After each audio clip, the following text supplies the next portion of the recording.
Hello everyone. आप सभी का फिर से स्वागत है। ये घटना चक्र साइंस का डिस्कशन है। हम लोग बायोलॉजी को डिस्कस करें। बायोलॉजी में आज का टॉपिक है जैव उर्वरक, बायो फर्टिलाइजर। सबसे पहले बायो फर्टिलाइजर के बारे में डिस्कस करेंगे। इसके बाद इस पर आधारित अब तक जितने भी प्रश्न पूछे गए उन सभी प्रश्नों को एनालिसिस करेंगे। डिस्कशन को स्टार्ट करने से पहले मैं बता दूं कि इसका पीडीएफ अवेलेबल है। अगर आपको पीडीएफ चाहिए तो Telegram channel, Telegram quiz group या चैनल के कम्युनिटी बॉक्स में जाइए, वहां पर इसके रिगार्डिंग में इंफॉर्मेशन को अपडेट कर दिया गया है।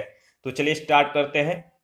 देखिए, जैव उर्वरक यानी बायो फर्टिलाइजर सूक्ष्म जीवों व जीवाणुओं से युक्त खाद होता है।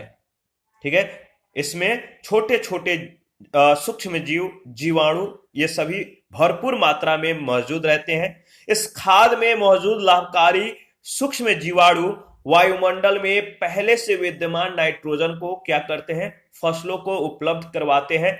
ये मिट्टी में मौजूद अघुलनशील फास्फोरस को जल में घुलनशील बनाकर पौधों को उपलब्ध कराने का भी ये कार्य करते हैं। वैज्ञानिक प्रयोगों के द्वारा यह सिद्ध हो चुका है कि जैविक खाद के प्रयोग से 30 से 40 किलोग्राम नाइट्रोजन प्रति हेक्टेयर भूमि को प्राप्त हो जाती है तथा उपज 10 से 20% तक बढ़ जाती है। फास्फोबैक्टीरिया तथा माइकोराइजा नामक जैव उर्वरकों के प्रयोग से खेत में फास्फोरस की उपलब्धता में 20 से 30% की बढ़ोतरी होती है। जैविक खाद के प्रयोग से पर्यावरण सुरक्षित रहता है, मिट्टी प्रदूषित नहीं होता है, इससे फसलों में मृदा जन्य रोग नहीं होते, खेत में लाभकारी सूक्ष्म जीवों की संख्या बढ़ती है। अध्ययन के सुविधा के लिए जैव उर्वरकों को निम्नलिखित 4 भागों में बांटा जा सकता है। पहला है नाइट्रोजन स्थिरीकरण करने वाले जैव उर्वरक, राइजोबियम, एजोटोबैक्टर, एजोस्पिरिलम, एसेटोबैक्टर, नील हरित तथा एजोला, ये सभी नाइट्रोजन स्थिरीकरण करने वाले जैव उर्वरक हैं। दूसरा, फास्फोरस घुलाने वाले जैव उर्वरक, जैसे बैसिलस, सीडोमोनास, एस्परजिलस, ये सभी फास्फोरस घुलाने वाले उर्वरक हैं। तीसरा है कंपोस्टिंग एक्सीलरेटर, कंपोस्टिंग एक्सीलरेटर, सेलुलोलिटिक या ट्राइकोडर्मा, लिग्नोलिटिक या ह्यूमोकोला, ये सभी कंपोस्टिंग एक्सीलरेटर हैं। पौधों की वृद्धि को प्रोत्साहित करने वाले राइजोबैक्टीरिया सीडोमोनास की प्रजाति है। नील हरित शैवाल यानी साइनोबैक्टीरिया एजोला का सहचारी है और इसे साथ में मिलाने से अच्छी उर्वरता जो है प्राप्त होती है। नील हरित शैवाल यानी ब्लू ग्रीन एल्गी एक सूक्ष्म प्रोकैरियोटिक शैवाल होते हैं, जबकि एजोला एक जलीय फर्न है जिसके पत्तियों की पृष्ठीय सतह पर पाए जाने वाले गुहिकाओं में रहने वाले साइनोबैक्टीरिया एनाबीना एजोली की मदद से यह नाइट्रोजन का स्थिरीकरण करके उपज क्षमता में वृद्धि में यह सहायक होते हैं। दलहनी फसलें जैसे चना, मटर, सेम, अरहर आदि की मूल ग्रंथियों में विभिन्न प्रकार के जीवाणु पाए जाते हैं जो कि नाइट्रोजन स्थिरीकरण में सहायक होते हैं। धान के खेत में प्राय नाइट्रोजन की कमी हो जाती है, जिसकी पूर्ति के लिए मुख्यतः यूरिया, नील हरित शैवाल, एजोला आदि का प्रयोग किया जाता है। बहुत ही महत्वपूर्ण है, इसको याद रखिएगा। आगे बढ़ते हैं। विभिन्न फसलों में अलग अलग तरह के बैक्टीरिया पाए जाते हैं जो नत्रजन या नाइट्रोजन स्थिरीकरण के लिए उत्तरदायी होते हैं। सोयाबीन, राइजोबियम, देखिए सोयाबीन, राइजोबियम जैपोनिकम, 3 पत्तियां घास, राइजोबियम ट्राइफोली, लूसर्न, राइजोबियम मेरिलोती, जलीय फर्न, एनाबीना एजोली और गुनेरा मैक्रोफाइला, ठीक है, नोस्टोक मस्कोरम, ये सभी याद रखिएगा। दुधारू पशुओं पर किए गए प्रयोगों से ज्ञात हुआ है कि जब इन पशुओं को उनके दैनिक आहार के साथ 1.5 से 2 किलोग्राम एजोला प्रतिदिन दिया जाता है तो दुग्ध उत्पादन में 15 से 20% की वृद्धि हो जाती है। कंपोस्ट निर्माण के समय गड्ढों में अपशिष्ट पदार्थों की निम्नीकरण प्रक्रिया को केंचुए व अन्य सूक्ष्म जीव जैसे कवक, जीवाणु आदि तेज करने में, यानी इस प्रक्रिया को तीव्रता देने में सहायक होते हैं, न कि धीमा करने में। तो इस स्टेटमेंट को याद रखिएगा।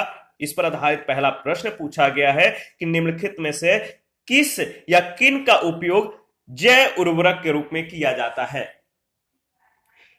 निम्नलिखित में से किसका उपयोग जैव उर्वरक के रूप में किया जाता है?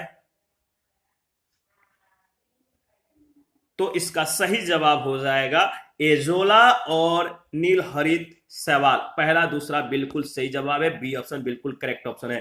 देखिए, बायो फर्टिलाइजर को निम्नलिखित 4 भागों में बांटा जा सकता है। जैसे पहला है नाइट्रोजन स्थिरीकरण करने वाले जैव उर्वरक, दूसरा है फास्फोरस घुलाने वाले जैव उर्वरक, तीसरा है पौधों को वृद्धि में प्रोत्साहित करने वाले राइजोबैक्टीरिया, और चौथा है कंपोस्टिंग एक्सक्लरेटर।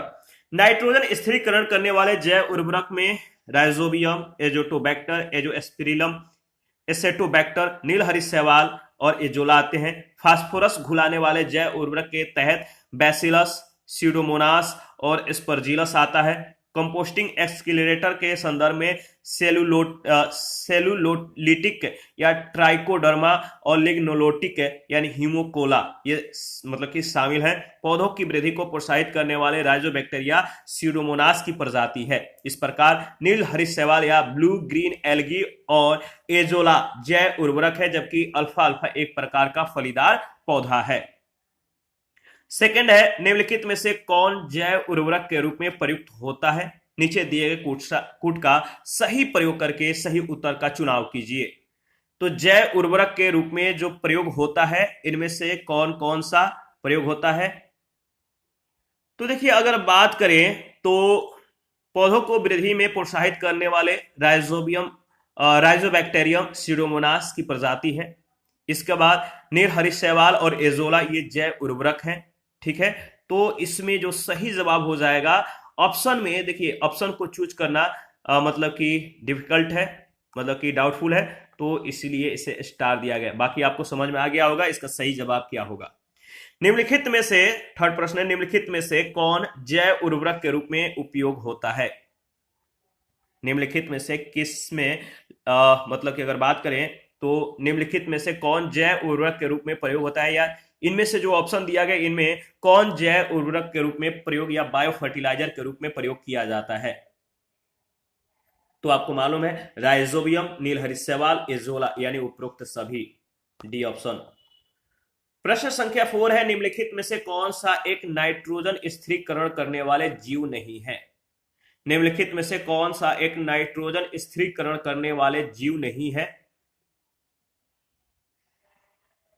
तो इसका सही जवाब हो जाएगा, बताइए, काफी महत्वपूर्ण है, सही जवाब है mycorrhiza, D option. Mycorrhiza nitrogen स्थिरीकरण करने वाला जीव नहीं है। राइजोबियम, एजोला, नील हरित शैवाल, नोस्टॉक, एनाबिना, एजेटोबैक्टर आदि नाइट्रोजन स्थिरीकरण करने वाले जीव हैं, जबकि माइकोराइजा नाइट्रोजन स्थिरीकरण नहीं करता है। माइकोराइजा उच्च वर्गीय पादपों की जड़ों और कवकों के बीच सहजीवी संबंध को प्रदर्शित करता है।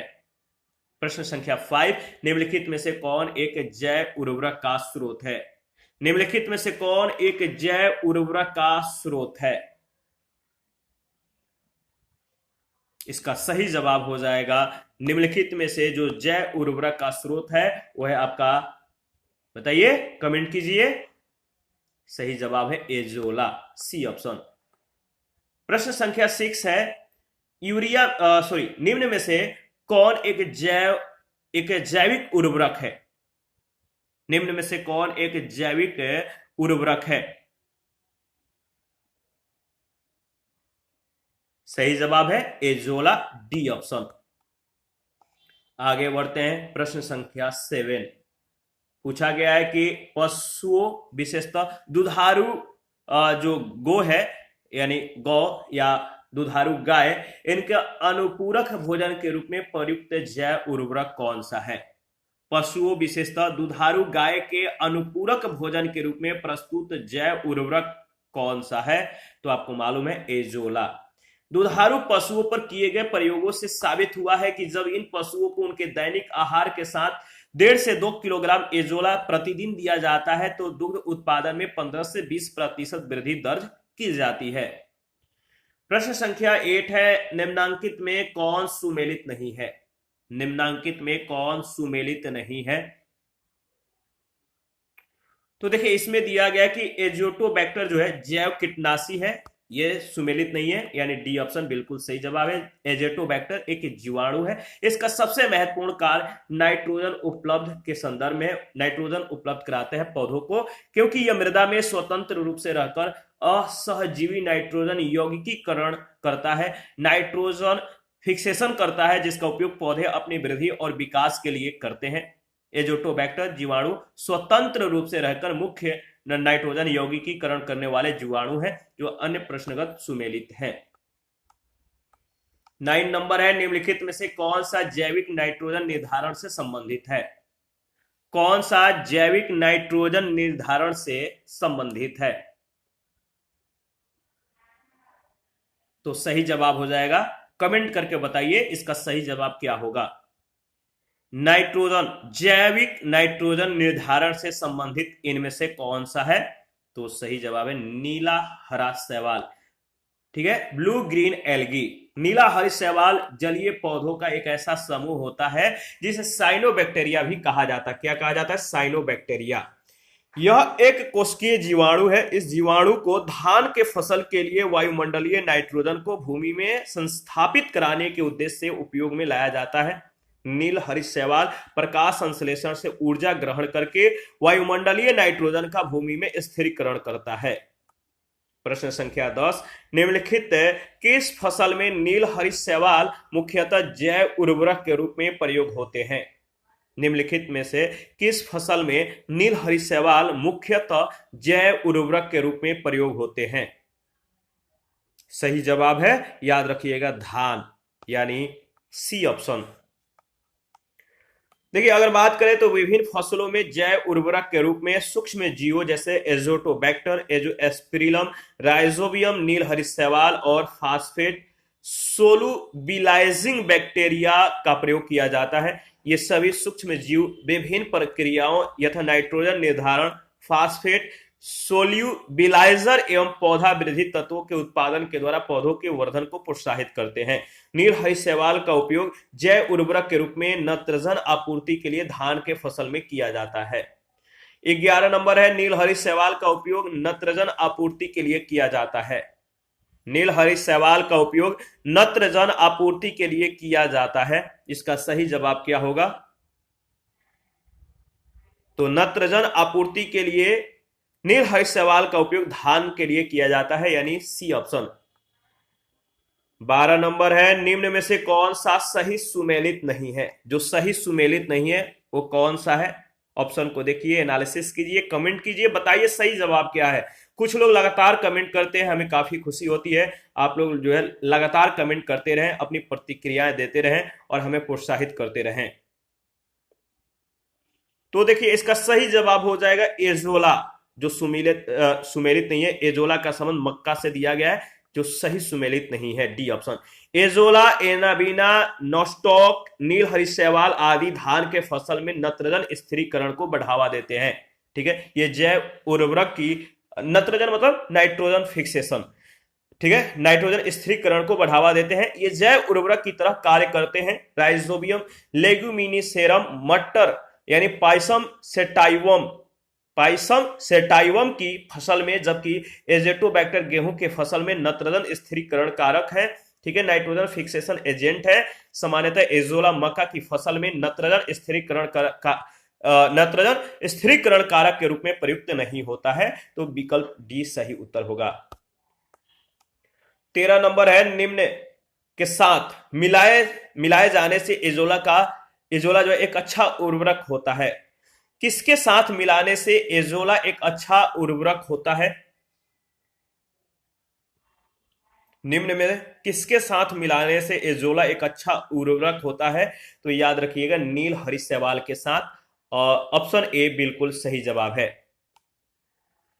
देखिए, अगर बात करें तो नील हरित शैवाल यानी साइनोबैक्टीरिया एजोला का सहचारी है, संबंधी है, और इसके साथ मिलाने से अच्छी उर्वरकता प्राप्त होती है। नील हरित शैवाल यानी ब्लू ग्रीन एल्गी का, जो ब्लू ग्रीन एल्गी है, एक अति सूक्ष्म प्रोकैरियोटिक शैवाल या साइनोबैक्टीरिया होते हैं, जबकि एजोला एक जलीय फर्न है जिसकी पत्तियों की पृष्ठीय सतह पर पाई जाने वाली गुहिकाओं में रहने वाले जीवाणु एनाबीना एजोली की मदद से यह नाइट्रोजन का स्थिरीकरण कर उपज क्षमता की वृद्धि में सहायक होते हैं। एजोला बहुधा जैव उर्वरक के रूप में प्रयोग किया जाता है क्योंकि इसका सहचारी है। एजोला बहुधा जैव उर्वरक के रूप में प्रयोग किया जाता है क्योंकि इसका सहचारी है। इसका सहचारी है, बताइए। नील हरी शैवाल, ऑप्शन ए बिल्कुल करेक्ट ऑप्शन है। एजोला क्या है? एजोला एक है। एजोला एक क्या है? याद रखिएगा, एजोला एक जलीय फर्न है, यानी ऑप्शन ए बिल्कुल करेक्ट ऑप्शन है। 16 नंबर है, जलीय फर्न जिसे जैव उर्वरक के रूप में प्रयुक्त किया जाता है कौन सा है? जलीय फर्न जिसे जैव उर्वरक के रूप में प्रयुक्त किया जाता है वह है क्या है? इनमें से सही जवाब हो जाएगा बी ऑप्शन, वह है एजोला। 17, निम्नलिखित में से कौन से सूक्ष्म जीव जैव उर्वरक के रूप में प्रयोग होते हैं? निम्नलिखित में से कौन से सूक्ष्म जीव जैव उर्वरक के रूप में प्रयोग होते हैं? तो इसका सही जवाब हो जाएगा, बताइए। सही जवाब है साइनोबैक्टीरिया, यानी डी ऑप्शन। 18 नंबर है, निम्नलिखित में से कौन सा फास्फेटिक जैव उर्वरक है? 4 ऑप्शन है, ऑप्शन को देखिए, एनालिसिस कीजिए, बताइए कि इनमें से कौन सा फास्फेटिक जैव उर्वरक है। तो देखिए, अगर बात करें तो फास्फेटिक जैव उर्वरक जो उर्वरक है ऑप्शन डी में दिया गया है वैस्कुलर आर्बुस्कुलर माइकोराइजा, यानी डी ऑप्शन। राइजोबियम, नील हरी शैवाल और एजोला ये सभी नाइट्रोजन स्थिरीकरण करते हैं, जबकि वैस्कुलर आर्बुस्कुलर माइकोराइजा फास्फोरस का स्थिरीकरण करता है। प्रश्न संख्या 19, खेती में बायोचार का क्या उपयोग है? खेती में बायोचार का क्या उपयोग है? तो देखिए, इसमें कुछ इसके संबंध में कुछ स्टेटमेंट है। जैसे पहला, बायोचार ऊर्ध्वाधर खेती में या वर्टिकल फार्मिंग में वृद्धि करके या वृद्धि कर माध्यम के अंश के रूप में प्रयुक्त किया जा सकता है। जबकि दूसरा है, जब बायोचार वृद्धि कर माध्यम के अंश के रूप में प्रयुक्त किया जाता है तो वह नाइट्रोजन यौगिकीकारी सूक्ष्म जीवों के वृद्धि को बढ़ावा देता है। वहीं तीसरा है, जब बायोचार वृद्धि कर माध्यम के अंश के रूप में प्रयुक्त किया जाता है तब वह उस वृद्धि कर माध्यम की जल धारण क्षमता को अधिक लंबे समय तक बनाए रखने में सहायक होता है। तो इसका सही जवाब हो जाएगा पहला, दूसरा, तीसरा। इनमें से जो सत्य है वो क्या है? डी ऑप्शन में दिया गया है। बायोचार उच्च कार्बन युक्त चारकोल का एक रूप है जो मृदा में प्रयुक्त होता है। इसे प्राय कृषि अपशिष्ट यानी धान, गेहूं, ज्वार की भूसी, कुकुट अपशिष्ट इत्यादि के पायरोलिसिस द्वारा जो है तैयार किया जाता है। इसके उपयोग से मृदा की उर्वरा शक्ति का व जल धारण क्षमता तथा फसल उत्पादन में वृद्धि होती है। बायोचार पर्यावरण अनुकूलन पदार्थ होता है, मृदा से ग्रीन हाउस गैसों के उत्सर्जन को कम करने में सहायक होता है। जब बायोचार वृद्धि कर माध्यम के अंश के रूप में प्रयुक्त किया जाता है तो नाइट्रोजन यौगिकीकारी सूक्ष्म जीवों की वृद्धि को बढ़ावा देता है। प्रश्न संख्या 20 है, निम्नलिखित में से कौन सा कथन कंपोस्ट के संदर्भ में सही नहीं है? निम्नलिखित में से कौन सा कथन कंपोस्ट के संदर्भ में सही नहीं है? 4 स्टेटमेंट है, स्टेटमेंट को देखिए, एनालिसिस कीजिए और बताइए इसका सही जवाब क्या है। कंपोस्ट के संदर्भ में जो कथन सही नहीं है वह है सी ऑप्शन। इसमें दिया गया है कि गड्ढों में अपशिष्ट पदार्थों की निम्नीकरण प्रक्रिया को केंचुए धीमा कर देते हैं। धीमा नहीं करते हैं बल्कि इसको तेज कर देते हैं, यानी सी ऑप्शन सही स्टेटमेंट नहीं है, याद रखिएगा। कंपोस्ट निर्माण के समय गड्ढों में अपशिष्ट पदार्थों की निम्नीकरण प्रक्रिया को केंचुए या अन्य सूक्ष्म जीव जैसे कवक, जीवाणु आदि तेज करने में सहायक होते, न कि धीमा करने में। 21, फसलों उत्पादन में नत्रजन उपयोग क्षमता की वृद्धि की जा सकती है। फसलों उत्पादन में नत्रजन उपयोग क्षमता की वृद्धि की जा सकती है। तो इसका सही जवाब हो जाएगा उपरोक्त सभी के द्वारा, यानी उर्वरक की मात्रा के बार बार प्रयोग के द्वारा नत्रजन अवरोधक के प्रयोग के द्वारा और नत्रजन धीरे छोड़ने वाले उर्वरकों के प्रयोग के द्वारा, यानी उपरोक्त सभी के द्वारा। डी ऑप्शन बिल्कुल करेक्ट ऑप्शन है। फसलों उत्पादन में नत्रजन उपयोग क्षमता में वृद्धि, उर्वरक के मात्रा के बार बार प्रयोग, नत्रजन अवरोधक के प्रयोग और नत्रजन धीरे छोड़ने वाले उर्वरकों के प्रयोग आदि के द्वारा की जा सकती है। 22 है, नाइट्रोजन स्थिरीकरण जीवाणु किस पौधे की जड़ के साथ संयोजन करते हैं? नाइट्रोजन स्थिरीकरण जीवाणु किस पौधे के जड़ के साथ संयोजन करते हैं? तो इसका सही जवाब हो जाएगा दालें, यानी दाल, ऑप्शन ए। नाइट्रोजन स्थिरीकरण जीवाणु दलहनी फसलों यानी दालों के जड़ों के साथ सहजीवी संयोजक जो है करते हैं। ये वायुमंडलीय नाइट्रोजन का स्थिरीकरण कर उसे अमोनिया में बदलते हैं, जो कि अमोनिया आयनों के रूप में नाइट्रिक कारक जीवाणुओं के द्वारा ग्रहण कर नाइट्राइट एवं फिर नाइट्रेट आयनों में परिवर्तित कर दी जाती है, जिसे मृदा के माध्यम से पादप ग्रहण करते हैं। 23 है, निम्नलिखित में से कौन से नाइट्रोजन यौगिकीकरण पादप है? नाइट्रोजन यौगिकीकरण पादप इनमें से कौन कौन से हैं, बताइए। तो देखिए इसका सही जवाब है अल्फा अल्फा चना और अल्फा अल्फा चना। इसके बाद अगर बात करें तो सही जवाब है क्लोवर यानी तीपतिया घास। पहला, तीसरा और चौथा ऑप्शन ए बिल्कुल करेक्ट ऑप्शन है। नाइट्रोजन यौगिकीकरण पादप ऐसे पौधे हैं जिनके जड़ों के साथ सहजीवी में रहने वाले कुछ जीवाणु जैसे एजेटोबैक्टर, राइजोबियम आदि वायु एवं मृदा रंध्रों में विद्यमान नाइट्रोजन से अमोनिया का संश्लेषण करते हैं। प्रश्नगत विकल्पों में से अल्फा अल्फा चना और तीपतिया घास नाइट्रोजन यौगिकीकरण पादप के उदाहरण हैं। याद रखिएगा, नाइट्रोजन स्थिरीकरण जीवाणु मुख्यतः दलहनी फसलों के जड़ों के साथ ही सहजीवी संयोजन करते हैं। इसके बाद प्रश्न संख्या 24, इनमें से कौन सा पौधा नाइट्रोजन स्थिरीकरण में सहायक नहीं है? इनमें से कौन सा पौधा नाइट्रोजन स्थिरीकरण में सहायक नहीं है? तो इसका सही जवाब हो जाएगा धान, धान का पौधा, यानी डी ऑप्शन। दलहनी फसलों में जैसे चना, मटर, सेम, अरहर आदि की मूल ग्रंथियों में विभिन्न प्रकार के जीवाणु पाए जाते हैं जो कि नाइट्रोजन स्थिरीकरण में सहायक होते हैं। धान के खेत में प्राय नाइट्रोजन की कमी हो जाती है, जिसकी पूर्ति के लिए यूरिया, नीलहरी शैवाल, एजोला आदि का प्रयोग किया जाता है। 25 नंबर है, सोयाबीन में नत्रजन स्थिरीकरण या नाइट्रोजन फिक्सेशन के लिए जिम्मेदार बैक्टीरिया कौन सी है? सोयाबीन में नत्रजन स्थिरीकरण के लिए जिम्मेदार बैक्टीरिया है, जिम्मेदार बैक्टीरिया है राइजोबियम जैपोनिकम। क्या है? राइजोबियम जैपोनिकम, यानी बी ऑप्शन।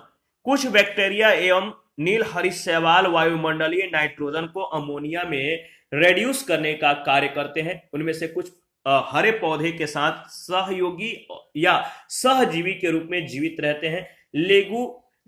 लेगुमाचोसिक ग्रंथि बैक्टीरिया राइजोबियम है, जो कि झुंड विशेष में प्राप्त होते हैं। विभिन्न फसलों में अलग अलग तरह के बैक्टीरिया पाए जाते हैं जो नत्रजन स्थिरीकरण के लिए उत्तरदायी हैं। सोयाबीन में राइजोबियम जैपोनिकम, तीनपत्तिया घास में राइजोबियम ट्राइफोली, लूसर्न में राइजोबियम मेलिमोती, जलीय फर्न में एनाबिना एजोली, गुनेरा माइक्रोफाइला में नोस्टोक मस्कोरम, ये सभी पाए जाते हैं, याद रखिएगा।